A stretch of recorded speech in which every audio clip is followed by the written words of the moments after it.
I just got back from my food bank, and this is all of the food that we got for this month's haul. And that big bag right there is a whole bunch of rice. And I'm going to show you how I'm going to use all of this. Plus, I'm going to show you a hack that makes these berries last 3 whole weeks without costing any extra money. We got this really gigantic big bag of chicken. I think it's drumsticks, maybe there's some wings in there. And my mom is coming out to visit in a couple of weeks, and I hope that she ends up making us her fried chicken recipe because it's the best on the planet. It's a perfect summer gathering picnic food.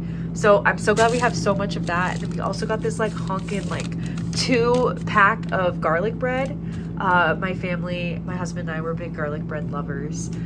We got some beef, and then this is just some extra like corn and stuff that we got to go through first. But luckily everything was able to fit in my freezer because it is a small little guy, but we were able to get everything that we needed in it. This is the second time that we got a lot of pre-made meals from the food bank, and that's what my husband and I prioritize first to eat because they only last a few days. So we have a really nice spinach salad as well as an enchilada bake.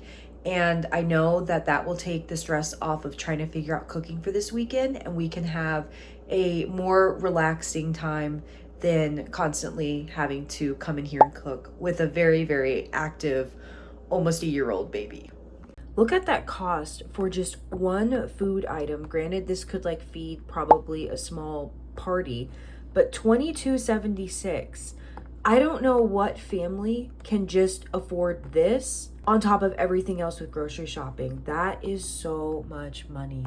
Because something that I don't think is discussed a lot about online, but the lack of time to prepare food or bake everything from scratch when you're somebody that is either working a job, working multiple jobs, and on top of that, maybe part-time also, you know, in charge of their own children, so that built-in childcare at home, that it's a real big blessing to get pre-made stuff because it's one less thing that you have to do, maybe for a dinner, maybe it lasts a couple of nights. And those kinds of items to get at a food bank is just really, really helpful for busy families and families that are already struggling, that it's not the other added additional stress and pressure to have to make everything homemade when you don't really always have the time to do so.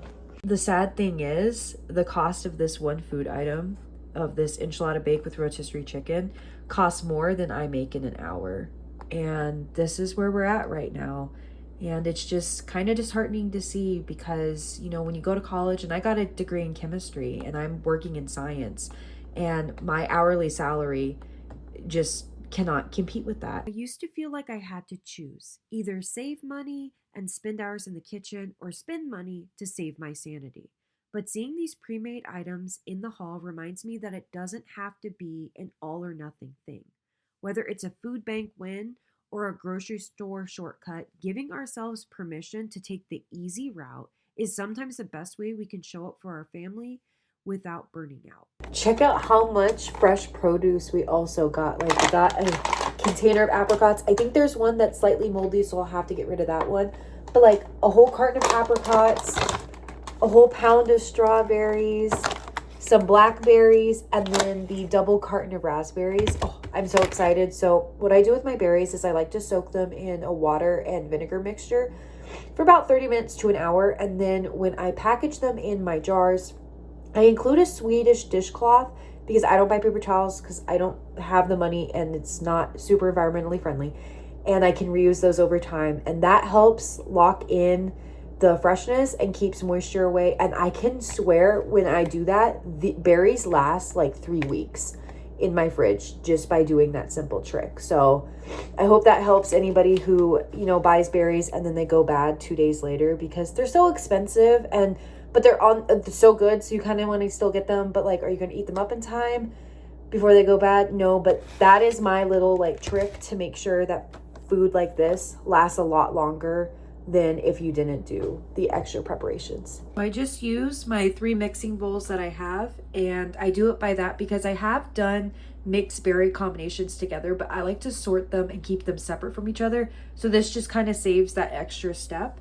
And I also go through this process to kind of weed out any ones that are already starting to look kind of bushy or kind of bad. Like for instance, this little guy right here, if I get rid of him, he won't then contaminate the whole batch. And that way we can have more food and it stays fresher longer, especially since, you know, this stuff can run up quite a hefty grocery order if you don't do these extra steps. So I swear, even though this is something extra you have to do, it is totally worth it if you're looking to preserve your food for a lot longer.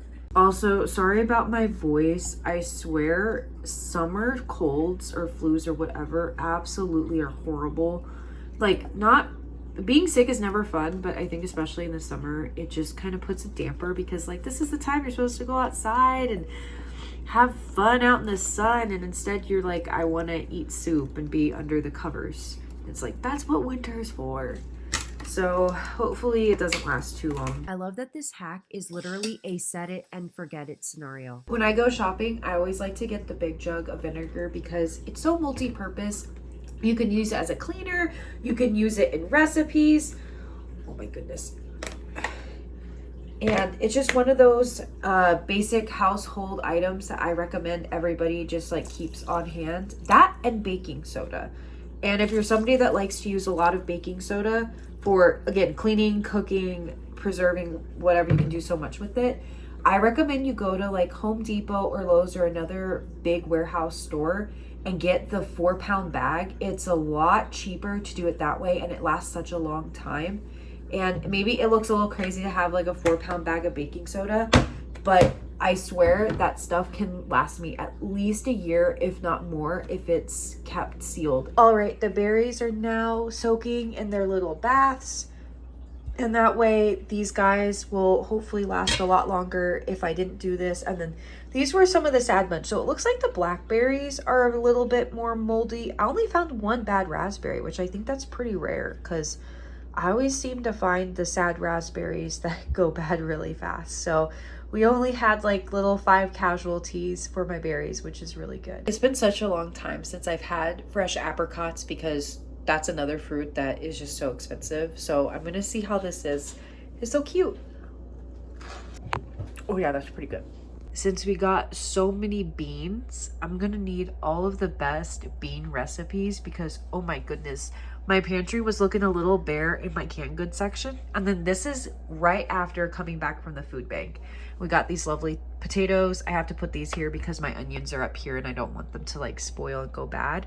We're planning on using these for a baked potato night because that's one of my new food obsessions. But I would really like to hear how you use all like pinto beans and all that kind of stuff because we have so much to get through, which I'm very grateful for.